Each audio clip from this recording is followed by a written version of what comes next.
कोणाला काही देण्यासाठी माणसाची ऐपत महत्त्वाची नसते, तर माणसाचं मन मोठं असावं लागतं. कारण आपल्यापाशी काय आहे आणि किती आहे यानं काही फरक पडत नसतो. फक्त आपली विचार करण्याची नियत चांगली असायला पाहिजे. कारण आजकाल ज्याच्या त्याच्या पुरतं ज्याच्या त्याच्याजवळ असतंय भरपूर. कोणाला काही अपेक्षा नसती देण्या घेण्याची, फक्त 2 शब्द गोड बोलावी हीच अपेक्षा असते. पाऊस म्हणजे निसर्गाची कविता, ती प्रत्येक थेंबातून आपल्याशी बोलत असते. पण आजकाल आहे ना, पावसाची कविता जरा जास्त डेंजर झाल्यासारखी वाटते बरं का. नमस्कार, मी छाया. आपलं सर्वांचं आपल्या आणखीन एका नवीन व्हिडिओमध्ये अगदी मनापासून स्वागत करते.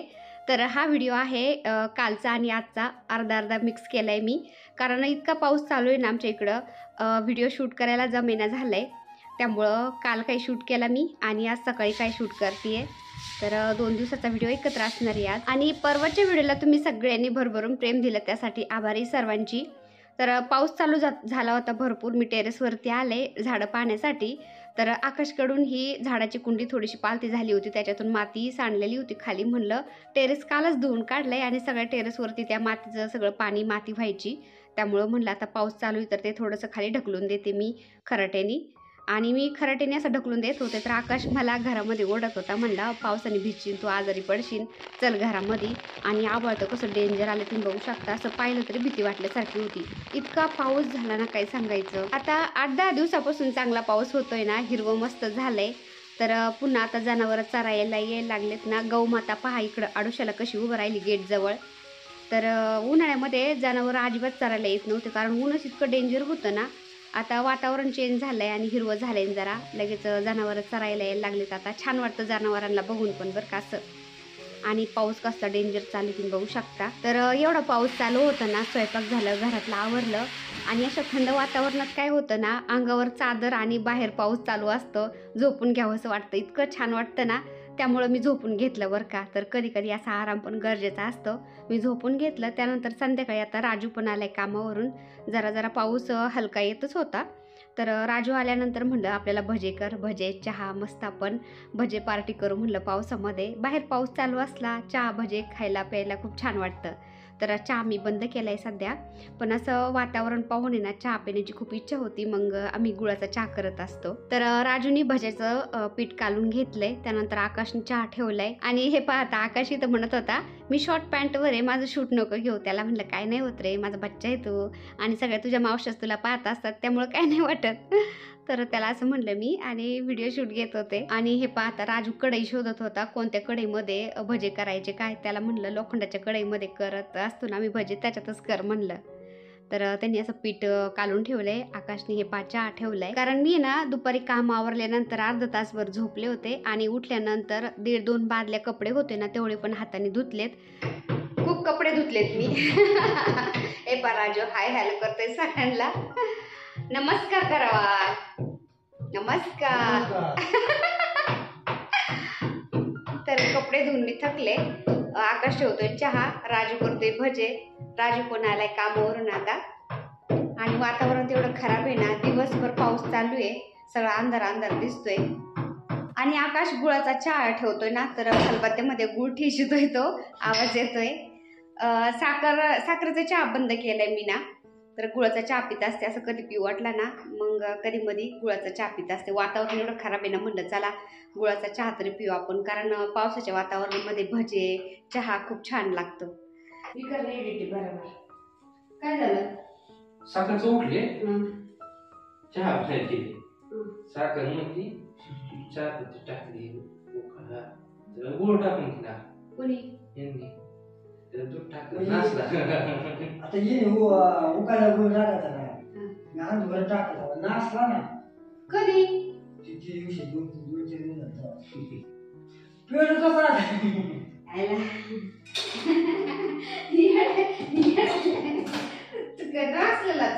मग आता कळती काय मला साखर नाही म्हणलं, आता मग काय करायचं.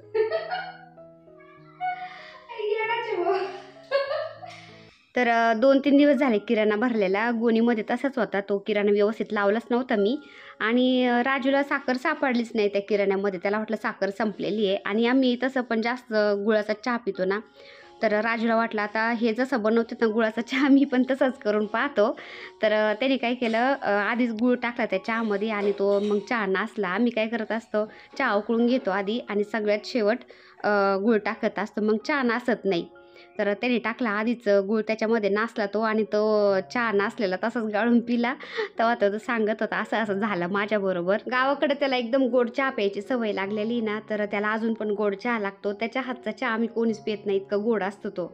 तर सकाळी लवकर उठला ना तो स्वतःचा चहा स्वतः करून पित असतो. ताटली तो ओतून घेतो आणि ताटलीवर चहा पितो आणि कामावरून आला ना तरी पण तो स्वतःच्या हाताने चहा करून पितो. आता पण त्यांनी चहा करून पिलेला आहे आणि आकाशने आता गुळाचा चहा केलाय ना तरी पण तो आता पुन्हा गुळाचा चहा पितोय. तर चहा प्रेमी तो, खूप चहा लागतो त्याला, खूप चहा आवडतो. दिवस किती भरले मग एक बस होती बाकीचे बघा ना म्हणजे आणि दिवस आले का 2 दिवस येत नाही काय शनिवार म्हणजे आजचे भरले काय नाही. तर राजू हे भजे काढतोय आता चहा पिल्यानंतर. तर लोखंडाच्या कढईमध्ये भजे काढत असतो आम्ही. काही तळायचं असलं तर लोखंडाच्या कढईमध्ये तळत असतो आणि लोखंडाची कढई काही वेळेस काय होतं ती गंजल्या जाती. तर ती का गंजती आपण ती तारेच्या घासणी एकदम क्लीन करतो आणि क्लीन केल्यानंतर मग त्याला असं थोडंसं पाणी राहिलं उली राहिलं ना त्याला लगेच गंज पकडतो. त्यामुळे काय करायचं नवीन जर लोखंडाची कढई आणली ना त्याच्यामध्ये असं काहीतरी तळायचं आणि त्यानंतर हलक्या हाताने घासायची. जसं की आपण नॉनस्टिकी भांड्याला घासतो ना हलक्या हाताने, तसं हलक्या हाताने घासायचं आणि कोरडी करून ठेवून द्यायची. तर अजिबात ती अशी गंज पकडत नाही, काहीच नाही, असं मस्त सीझन झाल्या जाती. तर लोखंडाच्या कढईमधल्या भाज्या खाल्ल्याने खूप चांगलं असतं, त्यामुळं मी असं लोखंडाच्या कढईमध्ये भाज्या पण बनवत असते. राजू काढतोय भजे आणि किचनचा माझा हा कोपरा झाला एकदम मस्त आवडीचा. तर आपण ही लाईट लावली ना त्या काचेच्या शेल्फला खालीहून, तर एका व्हिडिओमध्ये मी तुम्हाला दाखवलं होतं ही लाईट लावली मी, तर त्यांनी असं मस्त उजेड पडतोय खाली आणि किचनमध्ये आलं की ती लाईट लगेच लागते आणि किचनच्या बाहेर गेलं की लगेच बंद होती. सेन्सरनी पण चालती आणि त्याला बटन आहे, आपण सारखी त्याला लावून पण ठेवू शकतो. एकदा चार्जिंग करून ठेवली ना, लाईट गेलेली असली ना तरी पण ती लाईट आपल्या किचनमध्ये लागून राहते, चार्जिंग केलेली असते त्याला त्यामुळं. तर आपल्या किचनला तुम्ही बघू शकता किती छान लुक आलाय ना. तर त्याला आपण फक्त चिटकून दिलंय त्या काचेच्या शेल्फला खालीहून आणि लाईटीचं बोर्ड जवळच आहे ना तिथं. तर मी तिथल्या तिथं त्याला चार्जिंग करत असते, त्यामुळे ती लाईट काढून घ्यायची गरजच पडत नाही. नाहीतर मग लाईट काढून घेऊन आपल्याला त्याला चार्जिंग पण करता येते, पुन्हा तिथं लावून पण देता येतं. तर ही लाईट लावलेली आता 8-10 दिवस होत आली मला वाटतं, त्यामुळं म्हणलं चला तुम्हाला एक रिव्ह्यू द्यावा लाईटीचा, कशी चालते काय. तर खूप छान चालते बरं का ताईंनो ही लाईट.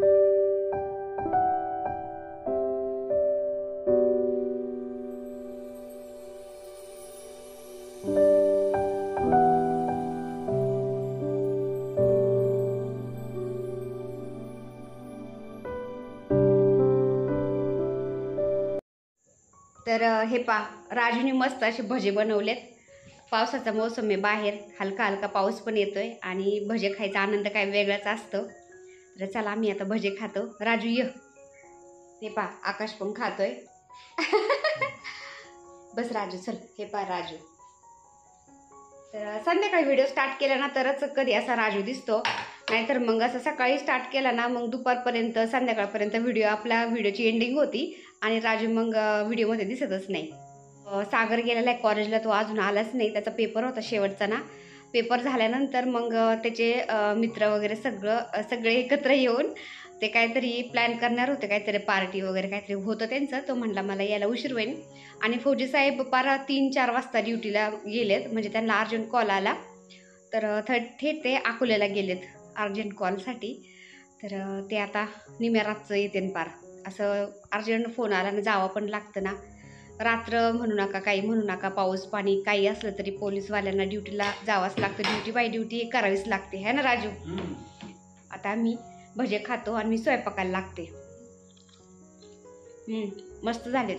तर गाववाल्या ताई आहेत ना पार्लरवाल्या, त्यांना मी क्लीन्झ मिल्क आणायला सांगितलं होतं. म्हणलं पार्लरचं सामान तुम्ही आणताच ना, तर येता येता मला हे क्लीन्झ मिल्कचा मोठा डबा घेऊन या, म्हणजे बरेच दिवस जाईन. बरेच दिवस झालं माझं संपलेलं, मी आणलंच नव्हतं. तर झोपतं नाही ना आपलं थोडंसं स्किन केअर करून, म्हणजे चेहरा क्लीन करून जर झोपलं ना फ्रेश वाटतं एकदम. आणि जी दिवसभराची डस्ट वगैरे बसलेली असते चेहऱ्यावर ती सगळी निघून जाते. आणि क्लिन्झ मिल्क आपण चेहऱ्याला लावतो, थोडीशी मसाज पण झाली जाते त्या क्लिन्झ मिल्कमुळं चेहऱ्याची, आणि चेहरा मग सकाळचं उठलं की एकदम फ्रेश वाटतो. तर ताईंना सांगितलं होतं मी हे क्लिन्झ मिल्कचा मोठा डबा आणायला ना, म्हणजे तो खूप दिवस जातो. तर 330 रुपये किंमत आहे त्याच्यावर, पण 300 रुपयाला मिळाला तो डब्बा. तर ह्या डब्याबरोबर आहे ना, हे पहा त्याचं ते आपलं हँडवॉश सारखं आहे ना, ते पण आलेलं आहे. तर सागर लावतोय. मुलांना पहिल्यापासून सवय माझ्या क्लिन्झ मिल्कनी ना, ते स्वतःचा चेहरा पण क्लीन करून घेतात माझ्याकडून, थोडी मालिश पण कर म्हणत असतात. तर सागरने पाहिलं ना आता ते क्लिन्झ मिल्क आणलेलं, लगेच म्हणला माझ्या चेहऱ्याची थोडीशी मालिश करून दे, कॉलेजवरून येता येता ना चेहऱ्यावर खूप धूळ बसती म्हणला. तर चल म्हणलं मी तुझ्या हाता चेहऱ्याची थोडीशी मालिश पण करून देते आणि क्लीन करून देते तुझा चेहरा एकदम मस्त. तर हे पहा हातावर घेऊन दाखवतोय तो कसं असतं लिक्विड काय वगैरे. तर चेहरा क्लीन करायला लागले ना मी क्लिन्झ मिल्कने असं थोडंसं मालिश पण करत असते.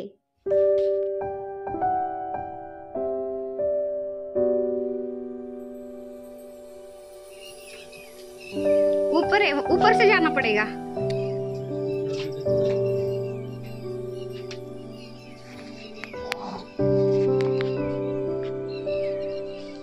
तर आम्ही काय केलं, एसीची मशीन वरती बसवलेली आहे आणि एसीचा पाईप इथून गेलेला आहे आमच्या रूममध्ये ना.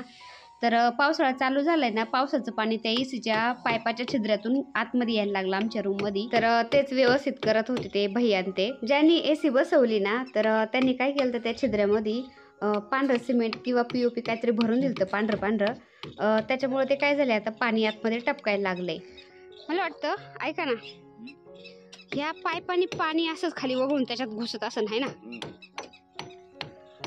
तर पहिलं ते सिमेंट किंवा POP भरलेली त्याच्यामध्ये ते काढतोय भैया, आणि जे नॉर्मल सिमेंट असतं ना ते काढून त्याच्यामध्ये भरायचंय आता.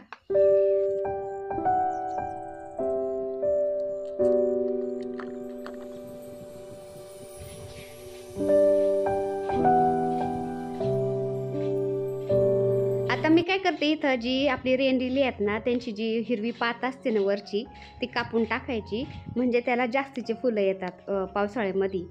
तर तीच मी आता जास्तीचं ते वरचं सगळं हिरवं कापून टाकते. तसं पण आता त्याला फुलं यायलाच लागलेत, पण जर ती पात कापली ना हिरवी, जास्त फुलं येतात अजून. तर हे पहा किती छान फुलं आले तुम्ही बघू शकता. 8-10 दिवसापासूनच पावसाचं वातावरण होतंय, आणि 7-8 दिवसात इतका पाऊस झालाय ना, एवढ्या 2-4 दिवसात तर जास्तच पाऊस झालाय, पार पूर आले तिकडं. आमच्या इकडं ताईंनो भरपूर पाऊस झालाय. तर रेनलिलीला किती छान फुलं येऊ राहिले तुम्ही बघू शकता. आणि आपल्याकडं अजून पिंकवाली पण रेनलिली ना, त्याला पण आता फुलं येतीलच. तर थोडंसं उघडलंय, म्हणलं ते सिमेंट लावून घ्यावं एसीच्या पाईपाला तिथं. आणि वरती आलो ना आम्ही टेरेसवर, झाडांच्यात काही ना काही असं काम करूशीच वाटत, झाडांच्यातून असं खाली जाऊशीच वाटत नाही. पण खाली पण भरपूर कामं असतात ना राहिलेले, ते पण आवरायचे असतात. तर मग आम्ही आलो खाली, आणि फौजी साहेबांना म्हणलं इथं मला साबुनदाणे ठेवण्यासाठी काहीतरी लावून द्या, कारण फौजी साहेब आकाश आहे ना, ते साबुनदाणा खिडकीमध्ये ठेवतात किंवा याच्यावरती एक असं म्हणजे ग्रॅनाईटचं शेल्फ बसून घेतलेलं आहे ना, तिथं ठेवतात ते साबुनदाणी. आणि साबणाचं पाणी ते एक्स्ट्राचं ते गळतं तिथं, आणि ते खूप गिळगिळीत होतं पावसामध्ये, आणि ते खूप चिडचिड म्हणजे किळस आल्यासारखं होतं. त्यामुळं त्यांना म्हणलं इथं मला लावून द्या एक तुम्ही आता साबुनदाणे ठेवण्यासाठी. तर असं मी ऑनलाईन मागवलं होतं अमेझॉनवरून, पाठीमागं 2-3 शेल्फ आहे ना, तर एक होतं माझ्याकडं. त्यांना म्हणलं मला इथं 2 स्क्रू मारून द्या, म्हणजे मी ते लावून देते त्याला.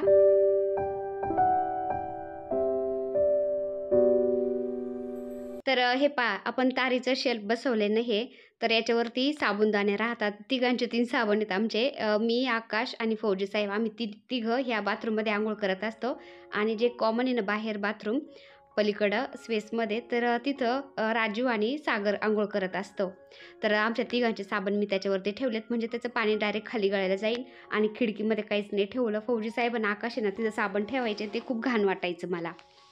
आणि हे वरती ना आता हे ग्रॅनाईटचं शेल्फ बसवलेलं, तिथं असे बाकीचे मी आता शॅम्पूच्या बाटल्या वगैरे ठेवून देते. तर मी हे एका बाटलीमध्ये म्हणजे बर्नीमध्ये बेसन आणि तांदळाचं पीठ थोडंसं मिक्स करून ठेवत असते. मलाही ना साबणाने आणि फेसवॉशने तोंड धुवायला अजिबात आवडत नाही. मी बेसन आणि तांदळाचं पीठ असं मिक्स करून ठेवते, आणि त्यांनीच तोंड असं मस्त मसाज करून धुत असते. खूप छान वाटतं. आणि माझी स्किन ऑइली ना, तर ते ऑइल पण राहत नाही बेसन पिठामुळे आपल्या चेहऱ्याला. मग तर आपल्या घरातले असे छोटे मोठे कामं पण आपल्याला करावे लागतात बरं का. म्हणजे ज्या वस्तूची जागा आहे ना जिथल्या तिथं तिला मिळून जाते आणि आपलं घर घर म्हणून वाटतं. तर चला आजचा छोटासा व्हिडिओ मी तर सेंड करते. आता व्हिडिओ आवडला असेल तर एक लाईक करा. चॅनलवर नवीन असाल तर प्लीज आपल्या चॅनलला सबस्क्राईब पण करा. चला तर भेटूया पुन्हा अशाच एका छानशा व्हिडिओबरोबर. तोपर्यंत बाय बाय.